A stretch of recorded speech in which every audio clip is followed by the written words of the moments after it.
진화와 자연 선택설. 자, 이게 뭐냐면 첫 번째 진화라는 게 뭐야? 자, 생명체가 있지. 탄생한 다음에 네, 외형이나 기능이 점점점 변해가는 게 진화예요. 네, 자, 생물이 오랜 시간 환경에 적응하여 자, 몸의 구조나 특성이 네, 몸의 구조나 특성이 변하는 현상이에요. 변하는 현상을 우리는 진화라고 불러. 네, 알겠니? 네, 자, 우리 지구에서는 진화의 결과 다양한 생물들이 존재하는 거야. 생물이 존재한다. 자, 이렇게 얘기할 수가 있어요.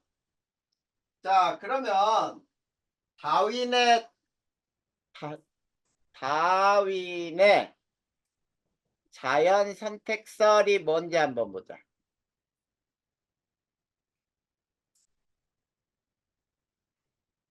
자, 이거는 다윈의 진화설이에요. 자연 선택설은 다윈의 진화설이고, 이 다윈의 자연 선택설은 자, 자연 선택 과정을 종합하여 생물의 진화를 설명하려고 한다. 자, 자연 선택을 종합하여 진화를 설명하는 거예요. 이게 다윈의 진화 선택설이라고 불러. 그러면 다윈의 자연 선택설은 과정이 어떻게 되는지 봐야 돼. 자, 첫 번째 과정이 이 순서 알아야 돼요. 과정. 알겠지? 네, 자, 진화 과정을 보면은 자, 첫 번째가 요거를 번호를 이렇게 하자. 자, 세 번째 진화 과정. 첫 번째가 과잉 생산이라는 게 있어요. 과잉 생산과 변이. 과잉 생산과 변이. 자, 과잉 생산이라는 말이 뭔지 알아, 혜린아? 너무 많이, 더 많이 생산하는 걸 과잉 생산이라고 불러. 지금 무슨 얘기냐면 생물이 자연에서 살아남을 수 있는 그 숫자보다도 훨씬 더 많이 자손을 만들어요. 알겠니? 네, 자, 생물은 이런 뜻이야. 생물은 주어진 환경에서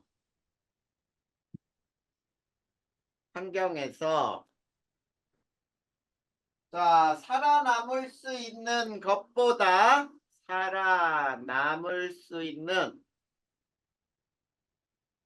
것보다 자, 많은 수의 자손을 생산한다 이런 얘기거든.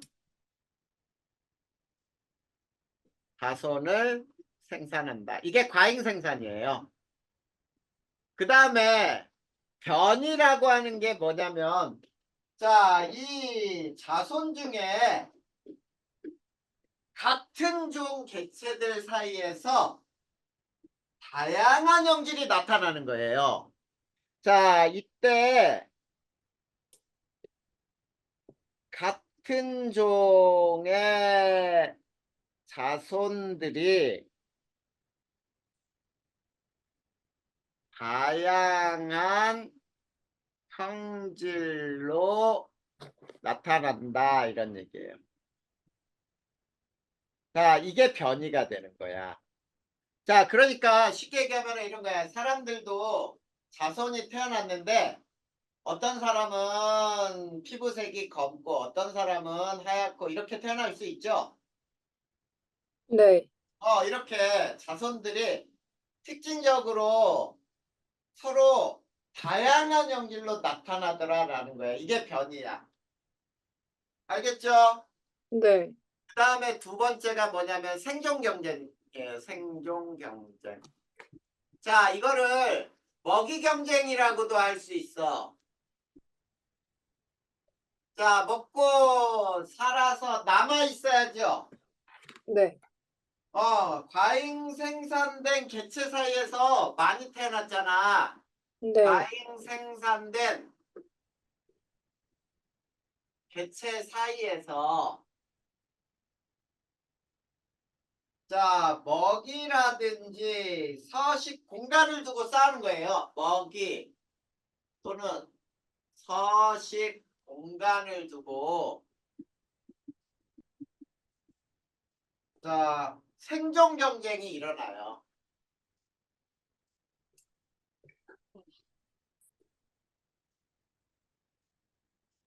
자, 이렇고 나서 그 다음에 세 번째 자연 선택이 되는 거야. 자, 쉽게 얘기하면 이제 자연이 선택한 개체만 살아남는다 이런 뜻이거든. 자, 그래서 다양한 변이를 가진 개체 중에 다양한 변이를 가진 개체 중에서 자연에 적응한 자, 자연에 적응하기 유리한 형질을 가진 개체만 살아남죠. 그치? 네. 이게 바로 자연 선택이에요. 알겠니? 네. 그래. 그리고 생존에 유리한 형질을 가진 개체의 비율이 높아진단 말이야. 그런 다음에 네 번째, 자, 진화가 일어나는 거예요. 자, 그래서 자, 자연 선택 과정이 오랫동안 누적되어 자연 선택 과정이 오랜 시간 누적되어 진화가 일어난다. 이렇게 얘기하는 거예요. 자, 쉽게 얘기하면은 기린의 목이 왜 길어졌을까라고 하잖아. 그러면 맨 처음에는 기린은 목이 짧은 기린, 목이 긴 기린 같이 태어났어. 근데 얘네들이 먹이를 먹다가 자, 나무의 아랫부분이 다 먹을 게 떨어졌어. 그리고 위에만 남았어. 그러면 목이 긴 놈만 먹을 수 있겠지. 네. 그러다 보니까 목이 짧은 놈들은 이제 높은 곳에 있는 먹이를 못 먹고 굶어 죽게 되니까 나중에는 목이 긴 놈들이 유리해.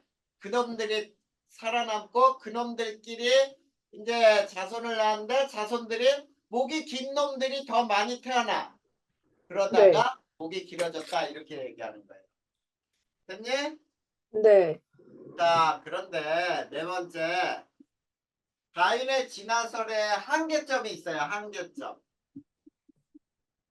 즉 무슨 얘기냐면 다윈의 진화설로 이게 설명이 안 되는 부분이 있다 이런 얘기지. 네. 자, 변이가 일어나는 원인, 형질이 자손에게 전달되는 원리가 명확하지 않아. 변이가 일어난 원인과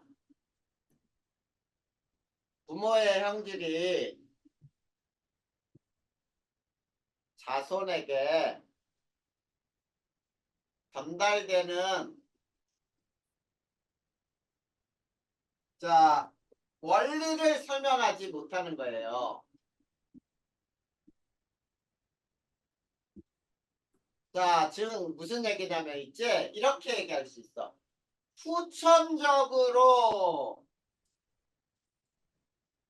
얻은 형질은 이거를 획득 형질이라고 하거든. 자손에게 유전되지 않아요. 자, 이게 무슨 말인지 보자. 자, 이제 혜린이가 고등학교 과정에서부터 이제 공부를 너무 열심히 해서 학교 성적이 전교 1등만 계속했다고 해봐. 네. 그래. 얼마나 좋겠냐, 그러면, 그치? 자, 공부를 태어날 때부터 혜린이가 머리가 좋게 태어난 게 아니잖아. 네. 공부를 하다 보니까 머리가 더 좋아졌고, 그리고 많은 거를 내가 습득을 했어. 네. 근데 혜린이가 나중에 결혼해서 자손을 낳았다고 해봐. 그 네. 자손이 내가 알고 있던 것들 모두 다 알고 태어나니? 아니요. 아니잖아. 내가 후천적으로 얻은 형질은 네. 자손에게 전달되지 않아요. 즉, 자, 쉽게 얘기하면 이런 거야. 어떤 사람이 운동선수야. 야구를 굉장히 잘하는 유명한 야구선수야. 네. 그런데 그 사람들 자손이 태어나면은 처음부터 야구를 잘하는 형질을 가지고 태어나나? 아니요. 아니란 얘기예요. 즉 무슨 얘기냐면 획득 형질은 유전되지 않는다. 알겠지? 네. 자, 그 다음에 이 다윈의 진화설이 있지. 사회적인 현상들 또는 과학적인 현상들에 자, 네. 다윈의 진화설이 자, 과학과 사회에 준 영향이 있어요. 네. 사회에 준 영향. 자, 굉장히 많은 영향을 미쳤는데, 자, 첫 번째 과학 분야에는 어떤 영향을 줬냐면, 자, 생명과학의 이론적 기반을 제시했어요. 생명과학의 이론적 기반을 제시했다. 그 다음에, 자, 유전학. 유전학에 영향을 줬고, 그 다음에 사회생물학, 사회생물학, 그 다음에 분자생물학 등에 영향을 줬어요. 그러니까 쉽게, 자, 과학 분야에 많은 영향을 줬다, 이렇게 생각하면 돼. 자, 그 다음에 두 번째, 사회적 영향을 준 것은 뭐가 있냐면, 자, 자본주의 발달에 영향을 줬어요, 얘는. 자본주의 발달의 영향. 자, 이게 무슨 말인지 알아? 자본주의 발달에 영향을 준 이유가 뭐냐면, 자, 자본사회에서는 어떠니? 자, 기업이 있어. 기업 네. 간에 경쟁을 하지. 네. 그 경쟁에서 이긴 기업만 살아남잖아. 네. 그러니까 그것도 생존 경쟁하는 거야.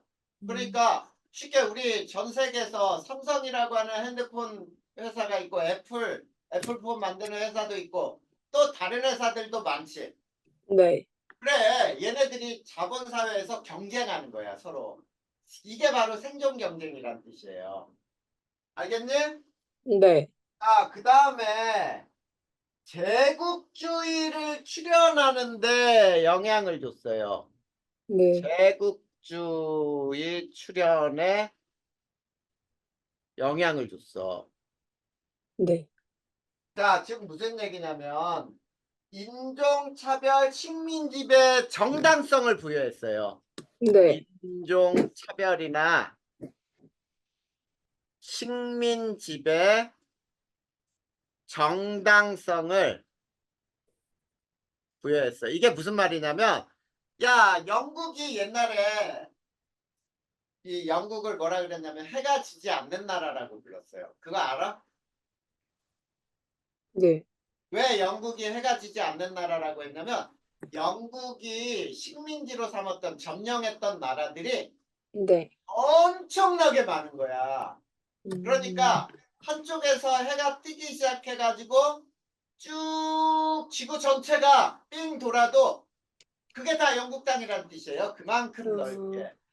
자, 이게 자 뭐라 그러냐면 이런 거야. 야, 우리는 우등한 즉 우수한 민족이고 니네는 열등한 민족이야. 그러니까 니네는 우리의 지배를 받아야 돼. 이게 바로 식민 지배야. 이런 네. 거에 정당성을 부여하게 된 것이 사회적인 영향을 준 거예요. 알겠니? 네. 네. 사회, 문화, 그 다음에 철학 등에 굉장히 많은 영향을 줬어요. 자, 이게 다윈의 진화설이 과학과 사회에 영향을 준 거예요. 됐니? 네. 아, 이거 지워도 될까요? 네. 자, 이제 변이를 배워보자. 변이. 변이라는 게 뭐냐? 첫 번째 변이. 자, 아까 우리가 자연 선택 과정을 보면 자, 과잉 생산과 변이라는 말이 나왔었죠? 네. 그러면 변이라는 건 뭐냐? 같은 종에 속하는 객체들 사이에 나타나는, 자, 이건 뭐냐면, 같은 종 사이의 객체에서 나타나는, 자, 형태, 습성, 기능, 형질의 차이예요.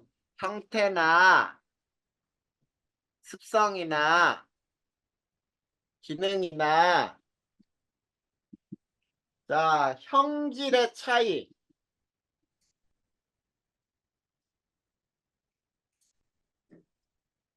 자, 형질의 차이로. 자, 두 가지가 있어요. 유전적 변이와 비유전적 변이로 나눌 수가 있어.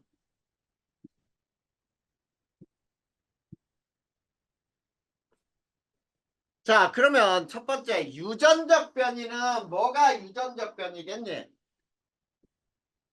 유전적 변이는 음, 자, 자손에게 전달되는 변이겠죠. 네. 얘는 자, 자손에게 전달되는 변이에요.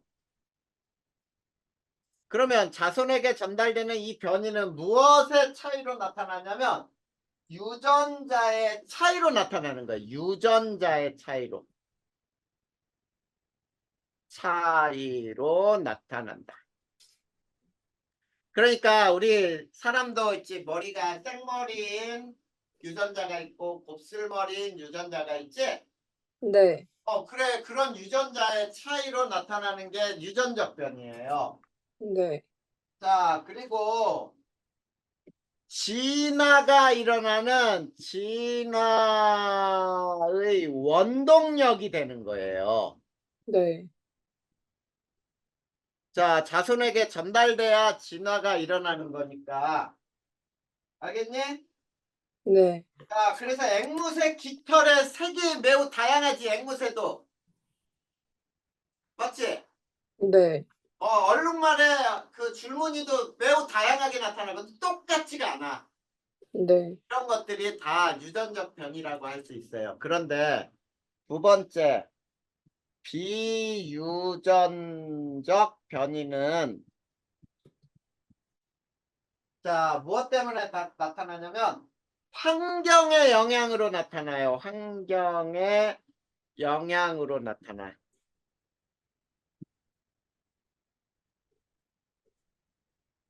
자, 쉽게 사람도 있지. 일란성 쌍둥이가 태어났다고 해봐. 일란성 쌍둥이는 완전히 유전자도 다 똑같거든.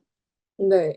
근데 한 애는 아주 이제 부유한 집에서 키우면서 잘 먹이고 키웠어요. 근데 네. 한 애는 못 먹고 굶고 이런 곳에서 자랐다면 서로 똑같이 자랄까? 아니요. 아니겠지. 환경이 좋을수록 더 튼튼하게 더 잘 자라겠지. 네. 그래. 그런 것들이 바로 환경에 의해 나타나는 변이라고 할 수 있어요.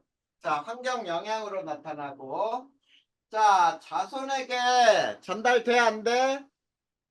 안 돼요. 전달되지 않아요.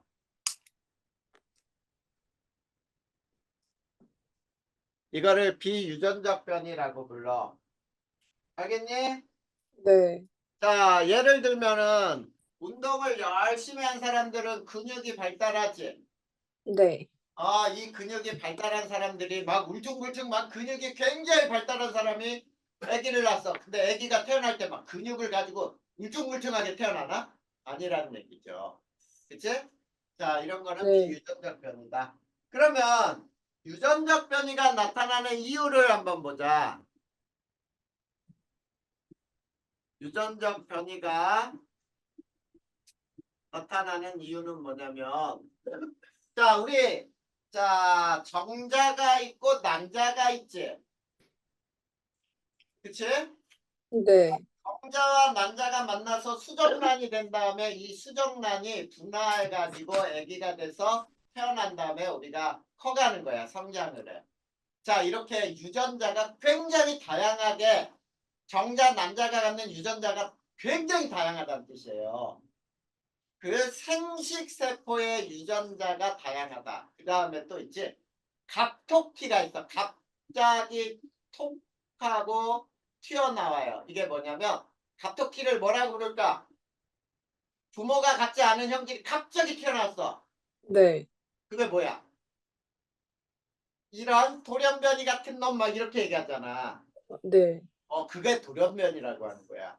자, 그러면 유전적 변이가 나타나는 이유 원인에는 첫 번째, 자, 얘네는, 자, 자, 우선 바로 들어가 보자. 돌연변이. 첫 번째, 돌연변이. 자, 돌연변이는 어버이 형질에 없던 자손이 나타나는 거라 그랬죠. 네. 자, 이건 뭐냐면 DNA 유전 정보에 문제가 생기는 거예요. 쉽게 하면 변화가 생긴 거야. 변화가 생겨. 변화가 생겨. 부모에게 어떤 형질이 갑자기 나타나는 현상이야. 자, 이거를 돌연변이라고 부르는 거예요. 이해됐니? 네. 돌연변이는 새로운 유전자가 만들어진 거야. 새로운 유전자가 만들어진 거예요. 네. 그리고 이 새로운 유전자는 자손에게 전달돼야 안 돼. 안 돼. 아, 유전자는 전달돼야 안 돼. 돼요. 그래. 전달되는 거지. 내가 가졌던 유전자가 자손에게 전달돼서 자손은 나와 비슷하게 닮잖아. 네. 그래, 혜린이를 보면 혜린이 엄마가 어떻게 생겼는지도 알 수 있어. 대충. 음, 그치? 그게 뭐냐면 혜린이는 엄마를 닮았거든. 네. 이런 게 유전자가 전달되기 때문이잖아. 네. 알겠죠? 네. 이렇게 없던 것이 갑자기 튀어나오는 걸 뭐라고 한다고요? 돌연변. 돌연변이는 유전이 돼요? 안 돼요? 돼요. 돼요. 그 다음에 유성생식 과정에서 네. 유성생식 과정에서 굉장히 다양한 유전자 조합이 일어나요. 네. 다양한 유전자 조합이 일어나요.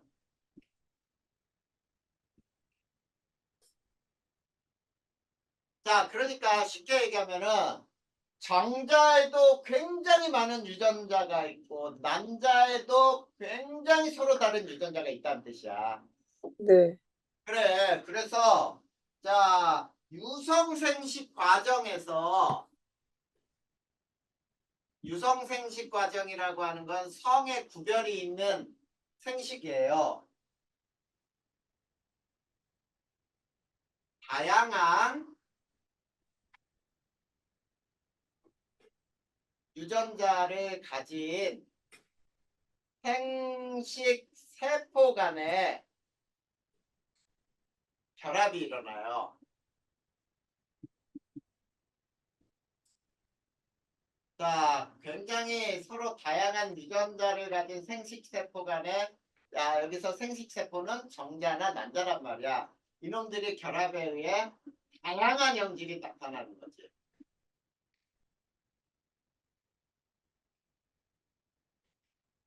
자, 내가 쌍꺼풀을 가졌어요. 자손에게도 쌍꺼풀 유전되기도 하지.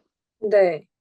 그래. 그런 거란 말이야. 특히 이제 우성인자인 생머리 유전자와 곱슬머리 유전자 중에 그 두 가지를 가졌다고 해봐, 자손이. 네. 그러면 생머리 유전자와 곱슬머리 유전자를 가졌을 경우에는 걔는 곱슬머리로 태어나요. 음. 왜냐면 곱슬머리 유전자가 더 우성이거든. 자손에게 음. 나타나는 형질. 이것도 자손에게 전달되죠? 당연하지? 네, 이게 바로 이 변이에 대한 설명이에요. 자, 변이는 자, 무슨 변이가 있다고요? 유전적 변이와 비유전적 변이가 있다. 이런 얘기야. 네. 자, 지워도 되겠죠? 네. 그러면 변이와 자연 선택에 의한 생물의 진화를 볼 거야, 이제. 변이와 자연 선택에 의한 진화, 요거를 배울 거야. 자, 첫 번째. 자, 변이와 제목대로 자연 선택에 의한 진화. 이게 무슨 말이냐면, 자, 주어진 환경에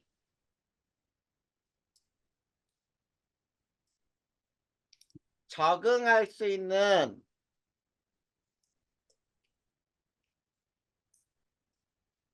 유리한 변이를 가진 개체가 자, 살아남겠죠? 네. 살아남아 오랜 기간 자손에게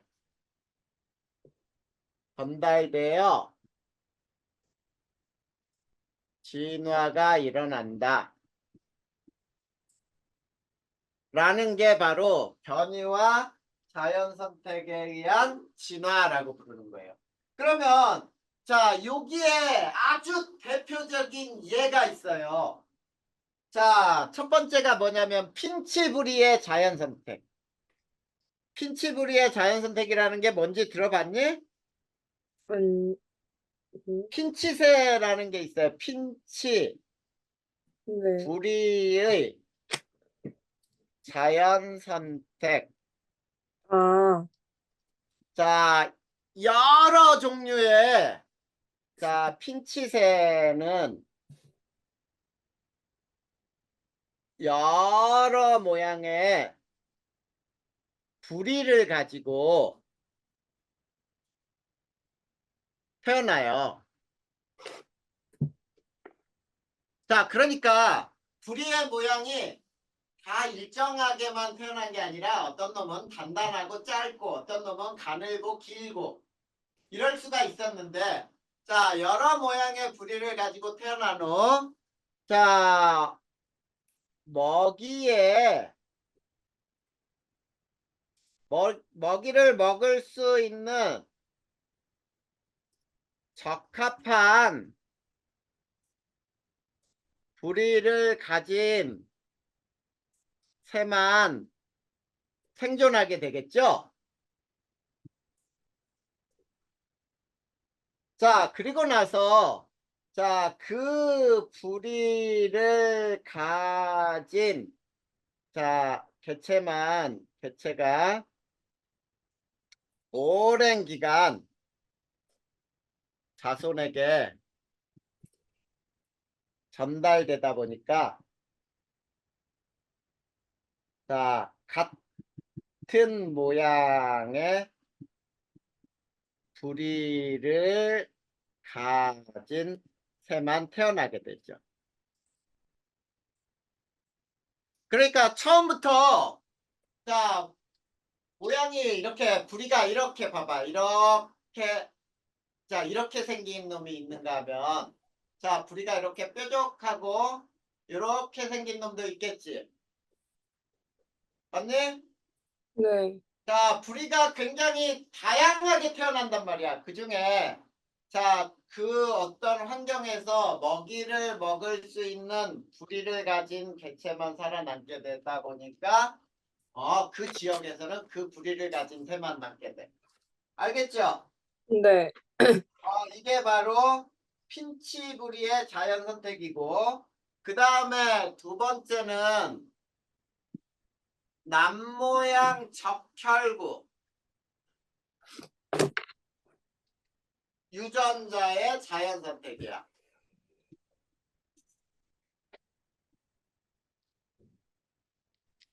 자, 아프리카에서는 이제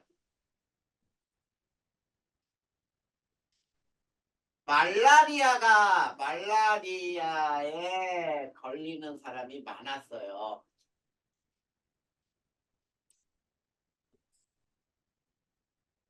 자, 말라리아에 걸려서 굉장히 끙끙 앓기도 하고 죽기도 해. 네. 그래, 말라리아에 걸리는 사람이 되게 많았는데, 자, 말라리아가, 자, 걸렸던 지역에서 있지, 정상 적혈구가 아닌, 적혈구가 아닌, 남모양 적혈구를 가진 자손이 태어났어요. 자, 정상적혈구는 이렇게 동그랗거든. 위에서 보면. 근데 남모양은 이렇게 초승달 모양이야. 네. 그래. 이렇게 돼 있는데, 그러면 남모양 적혈구를 갖잖아. 네. 적혈구를 가진 자손이죠. 가진 자손은 말라리아에 안 걸려. 음. 안 걸린다. 그러니까 말라리아에 안 걸리니까 이 남모양 적혈구를 가진 자손들은 생존하기가 더 유리해지지. 네. 그러다 보니까 자손들이 태어나는데 이게 유전이 돼서 계속 남모양 적혈구를 가진 자손이 태어난 거야. 알겠죠? 됐냐 안 됐냐? 됐어요. 그 다음에 항생제 내성세균이에요.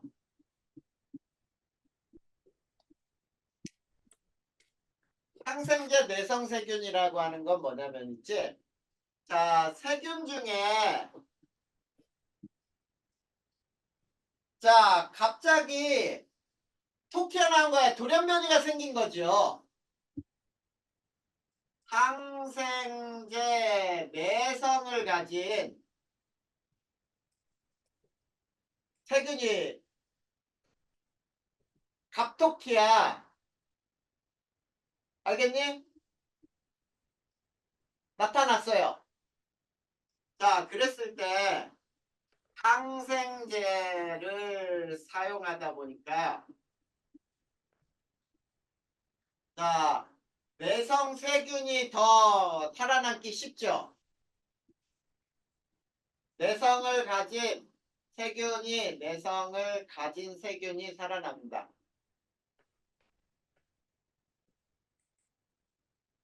알겠니? 네.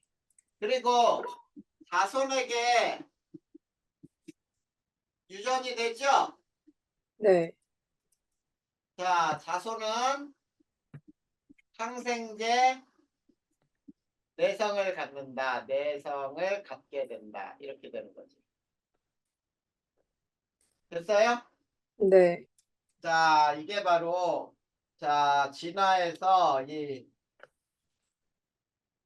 내성까지 우리 갑자기 툭 튀어나온 돌연변이까지 설명한 거야. 그러면 자, 혜린아, 네.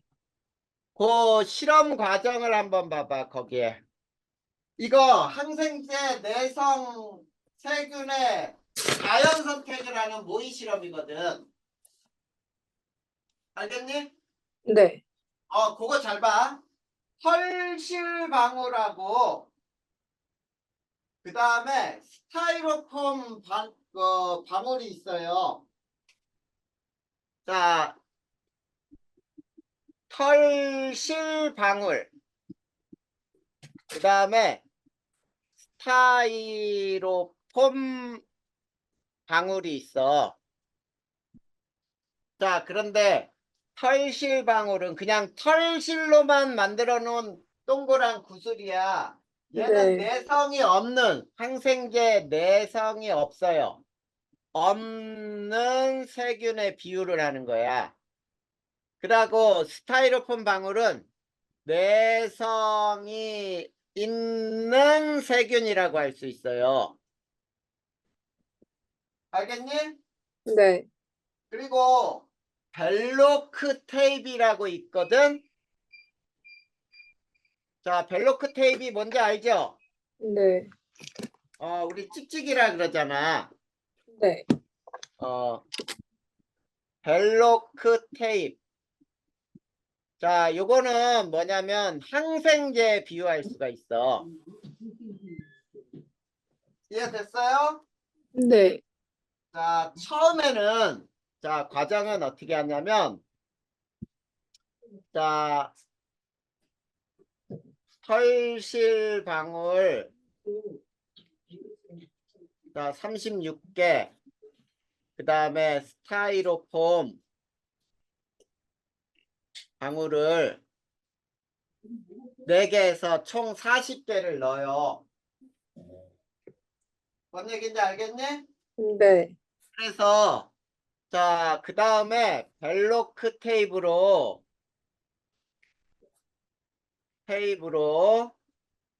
방울을 찍어요. 네. 자, 그러면 이 벨로크 테이프에 붙는 방울은 어떤 방울만 붙니? 내성이 있는, 털실 아, 방울만 내성 있는, 달라붙죠? 네. 자, 그러면 털실 방울만 달라붙은 것을 밖으로 빼내요. 알겠죠? 네. 자, 밖으로 빼낸 다음에 자, 빠진 것만큼 스타이로폼 구슬을 자, 빠진 수만큼 스타이로폼 구슬을 첨가하는 거예요. 알겠니? 네. 이런 과정을 반복해 볼 거야. 자, 그러면 선생님이 이거를 해석을 해줄 테니까 봐봐. 네. 제일 처음에 털실 방울은 자, 36개가 있고 스타이로폼 방울이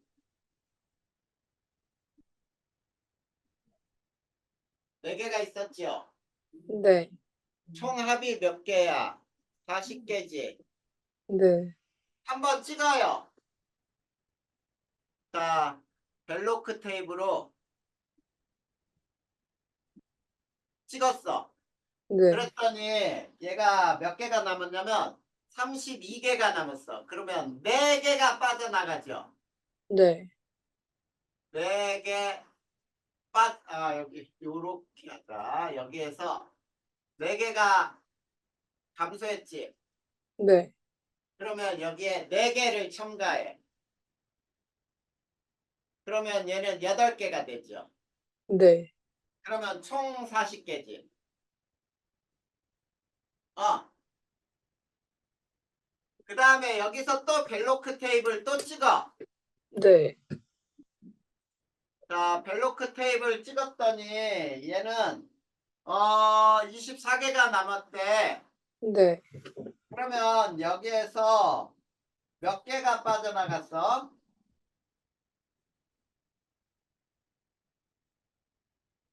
이게 4개가 감소한 게 아니다. 다시. 자,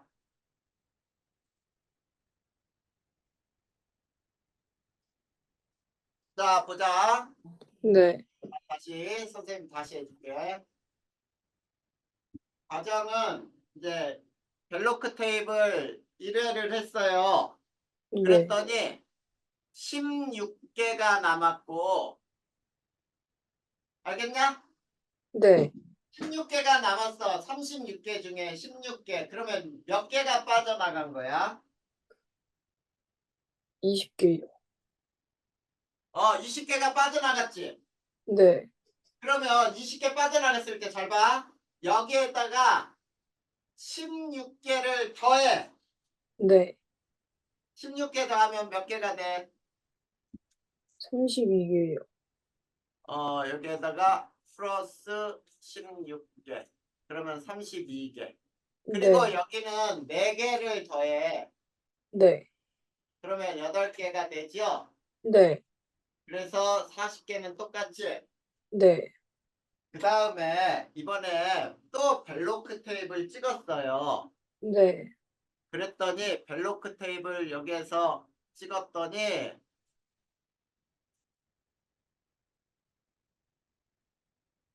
자, 이번에 빠져나갔는데 몇 개가 남았냐면 12개가 남았어. 네. 그러면 역시 20개가 빠져나갔죠. 네. 20개씩 빠져나가는 거야. 그러면 12개 남았으니까 여기다 또 12개를 집어넣어. 네. 그러면 24개가 되지. 네. 그러면 24개에다가 여기 40개를 맞추려면 몇 개를 집어넣어야 되니? 8개 있는 곳에 32개요. 8개를 또 집어넣어야 16개가 되잖아. 네. 그러면 이것도 40개가 되지. 네. 그 다음에는 이제 자 24개가 남았는데 여기서 또 벨로크 테이블 한 번 더 찍으면은 네. 또 20개가 빠져나가. 그러면 4개가 네. 남죠. 20개가 빠져나가는 거야. 계속 20개씩. 네. 마이너스 20개, 마이너스 20개. 여기도 마이너스 20개. 그러면 네. 4개 남으니까 여기다 4개를 더해봐. 그럼 몇 개가 돼? 8개지. 네. 그러면 요게 40개를 맞추려면 32개가 돼야 되지. 네. 그러면 여기에다가 16개를 더 더해야 32가 나오죠? 네. 이 과정을 반복하는 거야. 하다 보니까 어때? 스타이로폼 방울만 훨씬 더 많아졌지? 네. 이게 바로 항생제를 갖는 이 세균을 실험하는 모의 실험이에요. 그 과정을 잘 알아도 알겠지? 네. 그래서 빠져나간 다음에 남는 수만큼 더해서 총 개수를 같게 만들려고 하면은 내성 세균이 훨씬 더 많이 남게 되더라 이런 얘기예요. 자, 거기까지. 자, 혜린아 질문할 거 있어? 아니요. 자, 거기 질문할 거 없어요? 네. 그러면 자, 그 뒷장에 한번 어디까지냐면 또 넘겨봐봐. 274페이지에 네. 생물 다양성이 나오거든. 네. 여기까지가 시험 범위가 될 것 같지? 네. 생물 다양성 배웠어? 또 생태계 다양성, 유전적 다양성, 종 다양성 이거? 네. 그러면 오늘 여기까지 이제 쭉 한번 해보자. 네. 자, 생물 다양성. 자, 첫 번째 생물 다양성이라는 게 뭘까?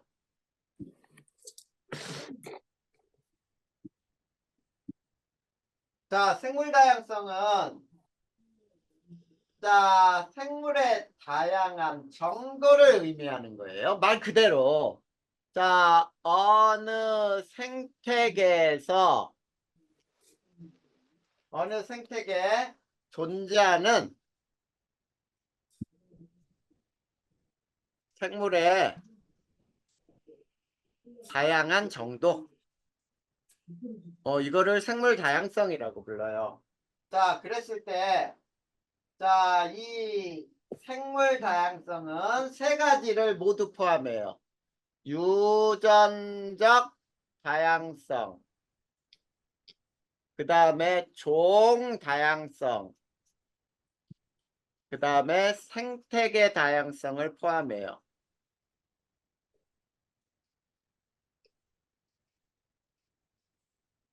모두 포함하는 것이 생물 다양성이다. 됐습니까? 네.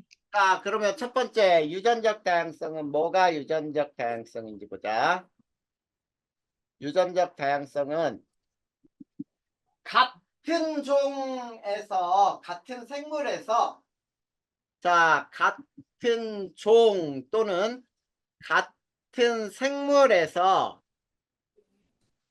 같은 종에서 서로 다른 유전자를 가지고 서로 다른 유전자를 가지고 있어서 다양한 형질이 나타나는 거예요.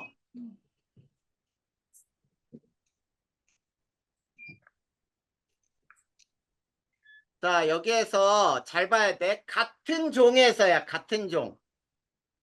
자, 사람이라고 하면 사람 사이에서 생머리, 네. 곱슬머리, 쌍꺼풀, 외꺼풀 또는 뭐야, 흑인, 백인 이렇게 이런 것들이 다 유전적 다양성이에요. 같은 종에서 나타나는. 알겠죠? 네. 그다음에 자, 얼룩말에서도 어때요? 얼룩말에서도 줄무늬가 다르죠? 네. 다르다. 이게 바로 유전적 다양성이야. 그 다음에 두 번째는 종 다양성이라는 건 뭐냐면, 자, 일정한 지역에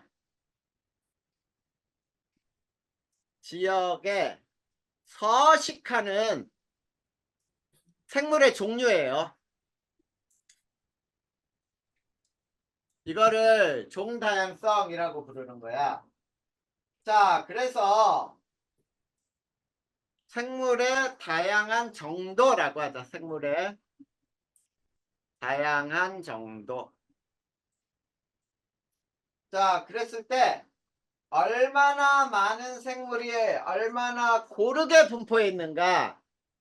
일정 지역에 얼마나 많은 생물이 얼마나 고르게 분포하고 있는가 하는가의 정도예요.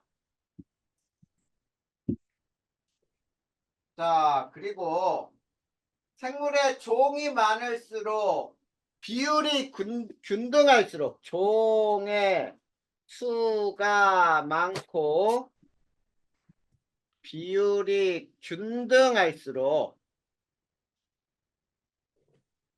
종 다양성이 높다라고 부르는 거예요. 자, 그리고 종 다양성이 높을수록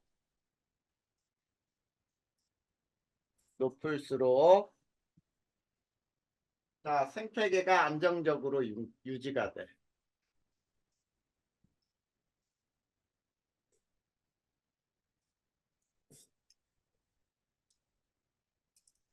자, 이게 종 다양성이에요. 자, 그 다음에 생태계 다양성이야, 세 번째. 생태계 다양성. 자, 생태계는 이런 것들이 다 생태계죠. 자, 생태계 정도를 의미해요. 자, 일정 지역에 존재하는 생태계 정도야. 자, 그게 뭐가 있냐면 사막이라고 하는 것도 생태계지요. 네. 그 다음에 바다, 호수, 늪지, 그 다음에 또 뭐가 있을까? 뭐 이런 것들 다 다르죠? 등등등 이런 게 다 생태계 다양이고 자, 그 다음에 생태계가 다양할수록 종 다양성이 높아진다. 생태계가 다양할수록 종 다양성도 높아져요. 자, 당연한 거지. 자, 쉽게 얘기하면 이런 거야. 어떤 지역은 풀밭만 있어.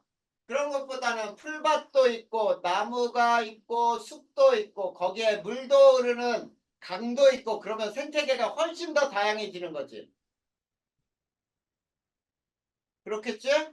그러면 거기에 사는 생물들도 굉장히 다양하게 많아지겠죠. 됐니? 네. 이들 세 번째. 자, 그래서 생물 다양성은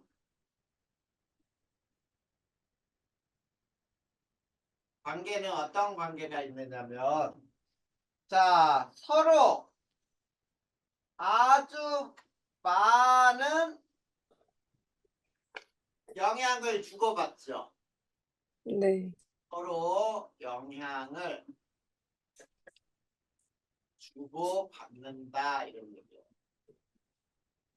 자, 굉장히 다양하게 영향을 주고받더라. 자, 그러니까 생태계 다양성이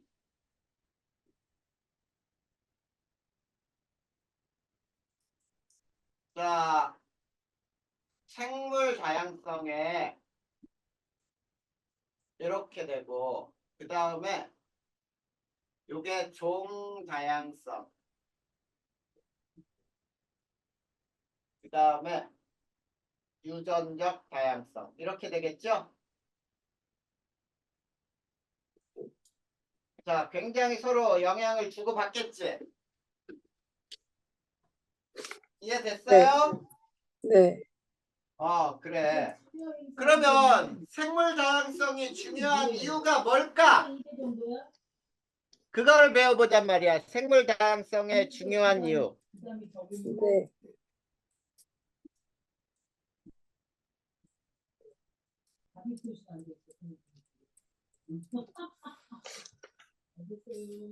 자, 생물 다양성이 중요한 이유는 자, 첫 번째 생물 다양성과 생태계 평형.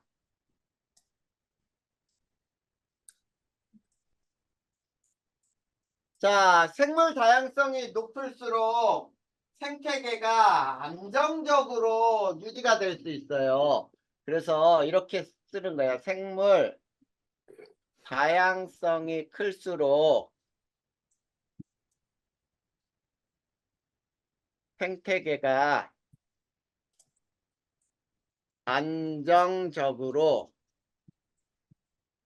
유지될 수가 있어. 그러니까 생태계가 안정적으로 유지되기 위해서는 생물 다양성이 매우 중요하다. 이런 얘기가 되죠? 네. 그래. 두 번째. 자, 생물 다양성과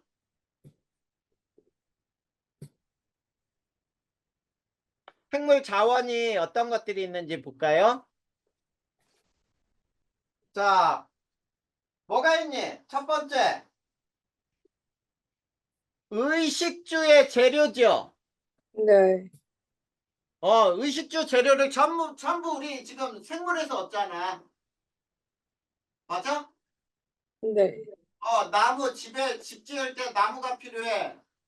그래, 그 나무는 생물에서 얻는 거고. 우리 밥 먹고, 자, 누에로부터 비단을 얻고 옷감을 얻는 것들, 이런 것들이 전부 의식주의 재료를 생물 자원에서 얻을 수 있고, 그 다음에 두 번째, 자, 의약품 원료를 얻을 수가 있어요. 생물 자원으로부터. 자, 의약품 원료가 되는 것들 거기 몇 가지 있죠? 청자고등은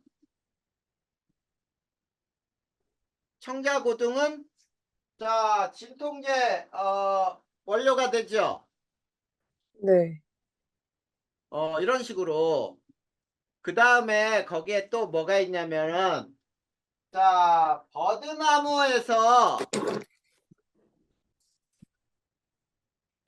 껍질에서 아스피린 원료를 얻어냈어요. 우리 이 아스피린은 있지?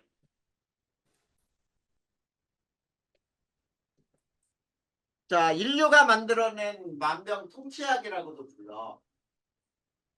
자, 등등등이야. 알겠어요? 네.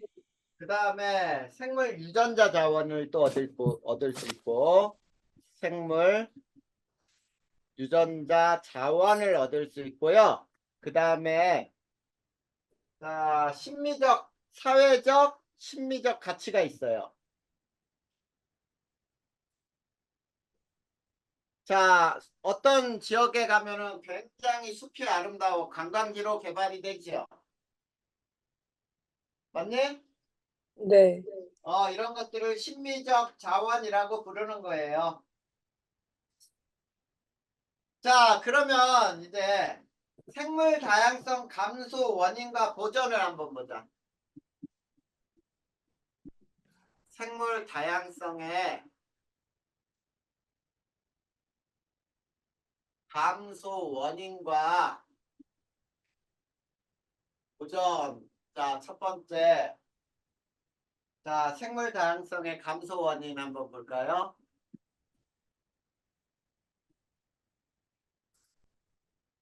감소 원인. 자, 여기는 제목만 알아둬도 돼. 혜진아. 생물 네. 다양성을 감소시키는 원인은 제일 중요한 게 뭐가 있냐면, 자, 서식지 파괴와 단편화.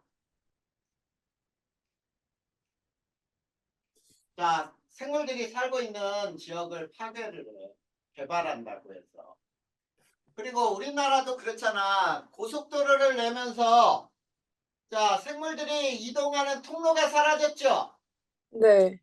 그러니까 로드킬이라고 부르지. 막 생물들이 고속도로로 뛰어나와 건너가려고 그러다가 차에 치여 죽고 막 하는 것들이 이 생물 다양성을 감소시키는 원인이라고 할 수 있는 거잖아. 네. 네? 그 다음에 불법 포획과 그 다음에 남획이에요. 자, 불법적으로 막 몰래 잡아 생물들을. 그래서 멸종위기의 생물들이 있잖아. 코뿔소에 뿔 있죠, 코뿔. 그게 굉장히 비싸게 약재로 팔린다 그랬고 아프리카에 코뿔소를 다 쏴서 죽인 다음에 코뿔만 쓸어가. 그래서 이런 것들이 불법 포획이라는 거지요. 됐니? 네. 그 다음에 외래종의 유입이에요. 자, 외래종 유입이라고 하는 것은 우리나라 생물이 아닌데 미국에서 어떤 생물들을 들어온 다음에 키우다가 그냥 자연에다 그냥 풀어놔버려. 그래갖고 외래종이 우리나라에 막 퍼진 것 중에 황소개구리 이런 것들이 엄청나게 환경을 파괴한다 그랬잖아, 생태계를. 됐니? 네. 그 다음에 환경 오염이에요. 이런 것들이 생물 다양성을 감소시키는 거야. 네. 이해됐죠? 다양성 보전 노력이 있어야 돼요. 자, 보전 노력에 개인일 때는 어떤 게 있냐면, 자, 에너지 전략, 자원을 재활용, 저탄소 제품, 에너지 절약, 그 다음에 자원의 재활용, 그 다음에 저탄소 제품 사용, 이런 것들이 개인적인 노력이고, 그 다음에 사회적, 국가적인 노력에는 이런 거 있어요. 생태 통로 설치. 생태 통로가 뭔지 알아? 음, 아까 그, 선생님이 도로를 네. 지으면서 가운데를 깎아버렸으니까 생물들이 건너갈 길이 없잖아. 네. 건너갈 수 있는 통로를 지어주는 거예요. 그게 생태 통로야. 네. 그리고 자, 국립공원으로 지정을 해. 그러면 개발을 할 수가 없거든. 그 다음에 멸종 위기 생물의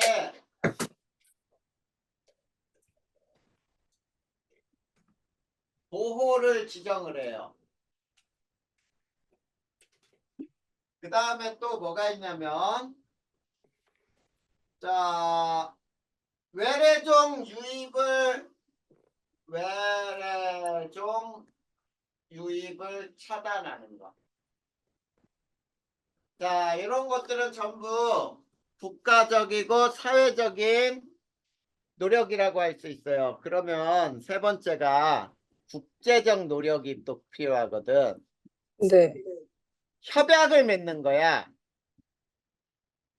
자, 협약은 어떤 게 있냐면은, 자, 생물 다양성에 관한 국제협약에 생물 다양성 협약이 있고요. 다양성 협약. 그 다음에 자, 람사르 협약, 런던 협약, 람사르 협약, 런던 협약. 런던 협약에 기후 협약이 있거든.